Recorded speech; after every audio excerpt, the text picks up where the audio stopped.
Welcome to UPSC exam prep. आज है 21 दिसंबर 2023 और स्वागत है आपका करंट अफेयर्स न्यूज डिस्कशन में। तो आइए शुरू करते हैं। आज का हमारा पहला आर्टिकल है राष्ट्रीय संस्कृति कोष यानी नेशनल कल्चर फंड के बारे में। तो आइए देखते हैं। अभी हाल ही में केंद्रीय संस्कृति पर्यटन और विकास मंत्री ने लोकसभा में बताया है कि पिछले 5 वर्षों के दौरान राष्ट्रीय संस्कृति कोष ने गैर सरकारी स्रोतों से 3.70 करोड़ रुपए अर्जित किए हैं। तो इसके बारे में देख लेते हैं। इसे भारत सरकार द्वारा 1996 में एक राजपत्र अधिसूचना के माध्यम से धर्मार्थ बंदोबस्ती अधिनियम 1890 के तहत एक ट्रस्ट के रूप में स्थापित किया गया था।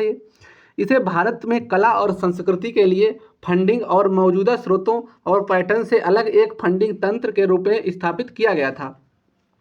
ये संस्थानों और व्यक्तिगत जो व्यक्तियों को सरकार के साथ सीधे भागीदार के रूप में कला और संस्कृति का समर्थन करने में सक्षम बनाएगा। इसका उद्देश्य भारत की सांस्कृतिक विरासत और जो उसमें मूर्त और अमूर्त दोनों शामिल हैं उनको बढ़ावा देने, उनकी सुरक्षा करने, उनका संरक्षण करने की दिशा में सार्वजनिक और निजी भागीदारी यानी PPP मॉडल के माध्यम से अतिरिक्त संसाधन को जुटाना है।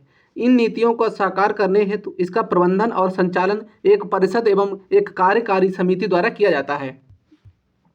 परिषद की अध्यक्षता केंद्रीय संस्कृति मंत्री करते हैं और इसमें अध्यक्ष और सदस्य सचिव दोनों सहित अधिकतम इसमें 24 सदस्य हो सकते हैं।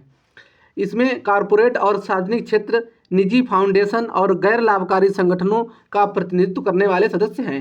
इसमें सारे जो 24 सदस्य होंगे इसमें कॉरपोरेट और सार्वजनिक क्षेत्र के लोग, निजी फाउंडेशन, गैर लाभकारी संगठन यानी NGO का प्रतिनिधित्व इनमें होता है। इस संरचना का उद्देश्य निर्णय लेने की प्रक्रिया में गैर सरकारी जो प्रतिनिधि होते हैं उनको बढ़ाना है। इसकी कार्यकारी समिति की अध्यक्षता संस्कृति मंत्रालय के सचिव करते हैं। राष्ट्रीय संस्कृति कोष को दिया गया दान आयकर अधिनियम के तहत कर लाभ के लिए पात्र होगा। हमारा अगला आर्टिकल है ठोस ईंधन मिसाइलों। जो मिसाइलें होती हैं वे क्या होती हैं इनके बारे में।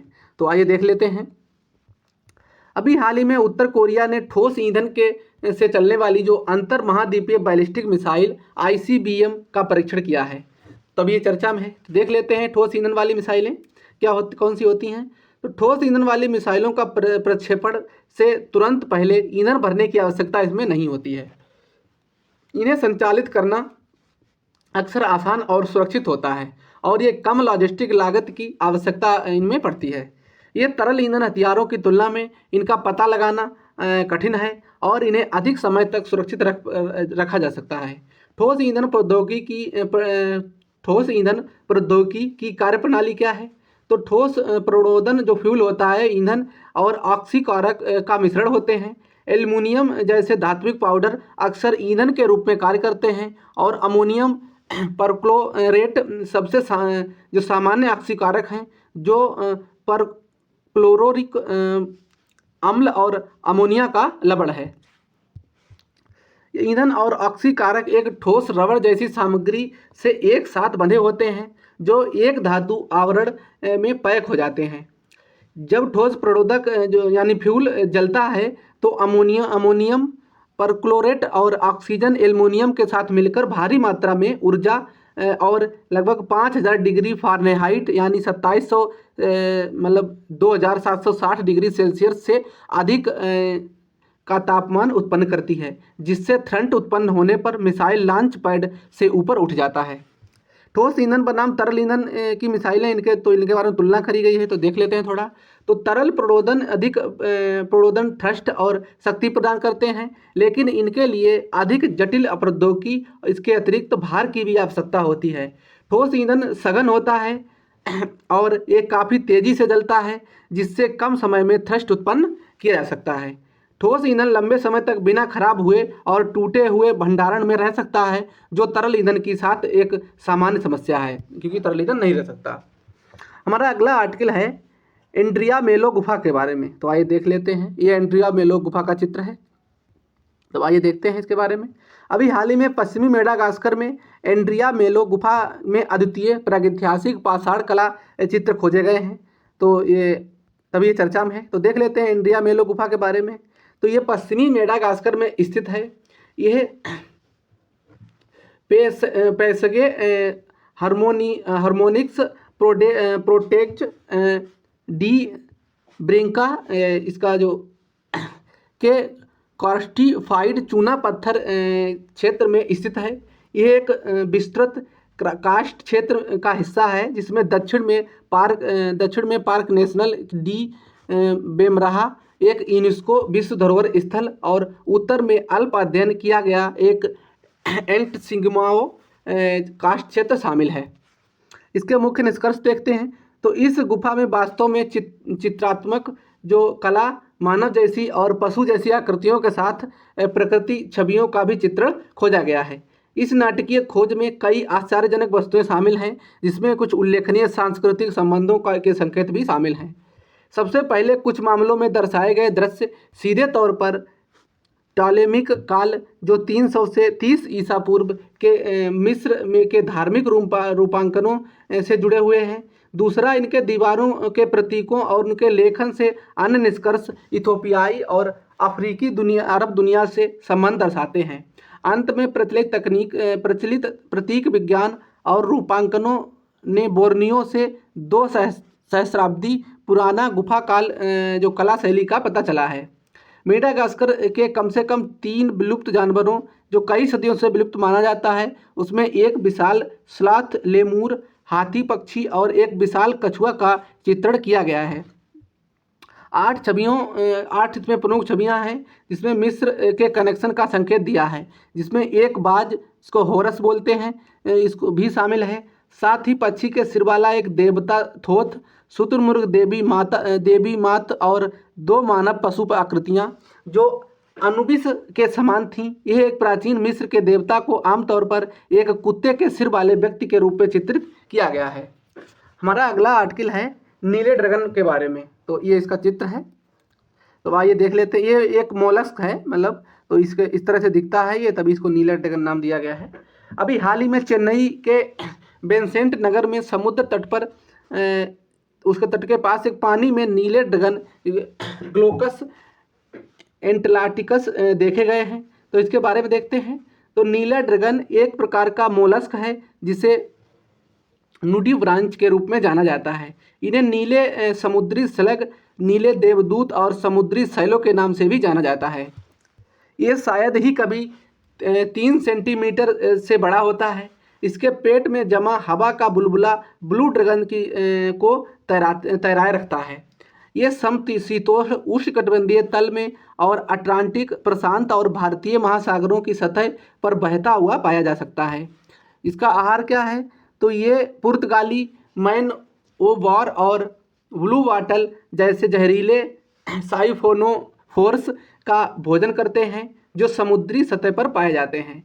ड्रैगन इन जेलीफिश जैसे प्राणियों के जिमेटोसिस्ट चुभने वाली कोशिकाओं के प्रति प्रतिरक्षित दिखाई देते हैं। ये इन कोशिकाओं को अपने शरीर में उभरी हुई कई अंगुलियों जैसी संरचनाओं में शामिल करते हैं। इन्हें शिकारियों से सुरक्षा एक शक्तिशाली रूप प्रदान करता है। स्लग अपने आप में जहरीला नहीं होता है। यह उन प्राणियों द्वारा बनाए गए डंक मारने वाले सिमेटोसिस्ट को संग्रहित करता है जिन्हें ये खाता है। इसके डंक से जो खासकर बच्चों और बुजुर्गों को परेशानी हो सकती है। इस छोटे से जीव के एक डंक से मतली, दर्द, उल्टी, तीव्र एलर्जी के संपर्क की जिल्द की सूजन और सूजन के बाद हाइपर पिगमेंटेशन भी हो सकता है। ये उभयलिंगी है, अर्थात इसमें नर और मादा दोनों प्रजनन अंग होते हैं। हमारा अगला आर्टिकल है लेट वाइट रोग के बारे में। तो लेट वाइट रोग देख लेते हैं। इसके लेट वाइट रोग जब हो जाता है तो पत्ते कुछ इस तरह से हो जाते हैं। तो अभी हाल ही में पंजाब के कृषि विश्वविद्यालय के विशेषज्ञों ने किसानों को जो आलू की फसल होती है उसमें लेट ब्लाइट रोग के हमले के प्रति आगाह किया है। तो आलू का पत्ता ऐसे हरा होता है इस तरह का, और इसमें लेट ब्लाइट रोग हो जाता है तो इस तरह के कुछ हो जाते हैं पत्ते और इससे सूख जाते हैं, खाली ये इसका डंठल बचता है। तो इसके बारे में देखते हैं। ये फाइटोप्थोरा मतलब इन्फेस्टेंस कवक के कारण होता है। यह आलू में होने वाला सबसे महत्वपूर्ण रोग है जिसके परिणाम स्वरूप उचित नियंत्रण उपाय नहीं अपनाए जाने पर यह अल्प अवधि में फसल को बर्बाद कर सकता है। ये अधिक तापमान वाले जो आर्द्र क्षेत्र होते हैं उनमें आलू की फसल का सामान्य रोग है और इसके लक्षण क्या हैं? तो लेट ब्लाइट के प्रथम लक्षण छोटे हल्के से लेकर गहरे हरे गोलाकार से अनियमित आकार से पानी से भीगे जो धब्बों के रूप में दिखाई देने लगता है। ठंडे नम मौसम के दौरान ये धब्बे तेजी से बड़े और गहरे भूरे या काले धब्बे फैल जाते हैं जो अक्सर चिकने दिखाई देते हैं। हल्के हरे से पीले रंग की सीमा अक्सर धब्बों को घेर लेती है। इसका प्रसार का तरीका क्या होता है? तो ये प्राथमिक संक्रमण के स्रोत के रूप में संक्रमित कंद संक्रमित मिट्टी को काम कर सकते हैं और ये रोगग्रस्त कंद एक फसल से दूसरी फसल तक रोग के जो बने रहने के लिए मुख्य रूप से जिम्मेदार होते हैं। वायुजनित संक्रमण जो स्पोरेंगिया के कारण ये होता है। आसपास के खेतों में ये बीमारी फैलने से रोकने के लिए खेत को संक्रमित फसल अवशेषों को तुरंत नष्ट करके इस बीमारी को नियंत्रित किया जा सकता है। हमारा अगला आर्टिकल है डिस्ट्रिक्ट मिनरल फाउंडेशन के बारे में। तो आइए देख लेते हैं डीएमएफ के बारे में। अभी कोयला और खनन जो खान मंत्री ने अभी हाल ही में राज्यसभा में एक लिखित उत्तर में कहा है कि 23 राज्यों के 644 जिलों में जिला खनन फाउंडेशन यानी डीएमएफ की स्थापना की गई है। तो देख लेते हैं जिला खनन फाउंडेशन के बारे में। डीएमएफ खान और खनिज ये विकास और विनियमन MMDR संशोधन अधिनियम 2015 के तहत एक गैर लाभकारी निकाय के रूप में स्थापित एक ट्रस्ट है। इसका उद्देश्य संबंधित राज्य सरकार द्वारा जो निर्धारित तरीके से खनन संबंधित कार्यों से प्रभावित व्यक्तियों और उन क्षेत्रों के हित के लाभ के रूप में काम करना है। इसे जिले के प्रमुख या लघु खनिज रियायत धारकों के योगदान के माध्यम से वित्त पोषित किया जाता है, जैसा कि केंद्र या राज्य सरकार द्वारा निर्धारित किया जा सकता है। इसका क्षेत्राधिकार तो डीएमएफ का संचालन संबंधित राज्य सरकार के अधिकार क्षेत्र में आता है और इसमें जिला खनिज फाउंडेशन की संरचना कार्य ऐसे होंगे जो राज्य सरकार द्वारा निर्धारित किए जाएंगे। डीएमएफ के लिए धनराशि जिला स्तर पर एकत्र की जाती है। प्रधानमंत्री खनिज क्षेत्र कल्याण योजना यानी PMKK के 22 के बारे में मुख्य तथ्य देख लेते हैं। तो खान मंत्रालय ने डीएमएफ द्वारा उत्पन्न धन उपयोग करके खनन से संबंधित कार्यों से प्रभावित क्षेत्रों और वहां के लोगों के कल्याण के लिए 2015 में PMKK 22 लॉन्च किया। इसका उद्देश्य राज्य और केंद्र सरकार की मौजूद जो चल रही योजनाओं के पूरक खनन प्रभावित क्षेत्रों में विभिन्न विकासात्मक और कल्याणकारी परियोजनाओं को लागू करना है। खनन जिलों में लोगों के पर्यावरण, स्वास्थ्य और सामाजिक आर्थिक खनन के दौरान और उसके बाद प्रतिकूल प्रभावों को कम करना, खनन क्षेत्रों में को प्रभावित लोगों के लिए दीर्घकालिक टिकाऊ आजीविका सुनिश्चित करना है। निधियों का उपयोग तो PMKK के 22 फंड का कम से कम 60% उपयोग उच्च प्राथमिकता वाले जो क्षेत्र होते हैं जैसे कि पेयजल आपूर्ति, स्वास्थ्य देखभाल, शिक्षा, पर्यावरण संरक्षण आदि के लिए किया जाना चाहिए। PMKK के 22 का 40% जो बचा हुआ फंड होता है पैसा, उसका उपयोग अन्य प्राथमिकता वाले क्षेत्रों में जैसे कि भौतिक बुनियादी ढांचे, सिंचाई, ऊर्जा, वाटर शेड विकास आदि के लिए किया जाना चाहिए। हमारा अगला आर्टिकल है INS कोच्चि के बारे में। तो आइए देख लेते हैं INS कोच्चि के बारे में। INS कोच्चि ये भारतीय विध्वंसक INS कोच्चि हाल ही में अपहृत वाणिज्यिक जहाज MV रुएन पर सवार 18 नाविकों में से एक को सोमालिया के तट से बाहर निकाला है। तो तभी ये चर्चा में है।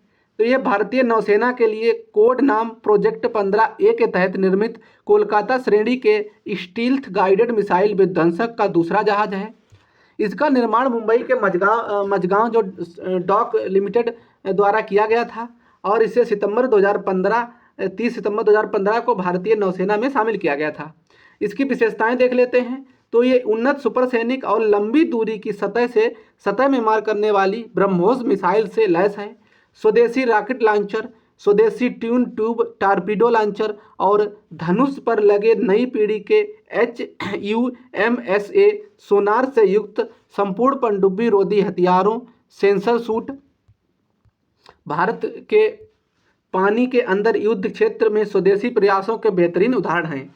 एक अत्याधुनिक कॉम्बैट मैनेजमेंट सिस्टम यानी CMS 15A को अनबोर्ड हथियार और सेंसर के साथ एकीकृत किया गया है। इस जहाज को 2 सीकिंग या जिसमें चेतक हेलीकॉप्टर को संचालित करने के लिए भी सुसज्जित किया गया है। तो आज के हमारे सारे आर्टिकल फिनिश हो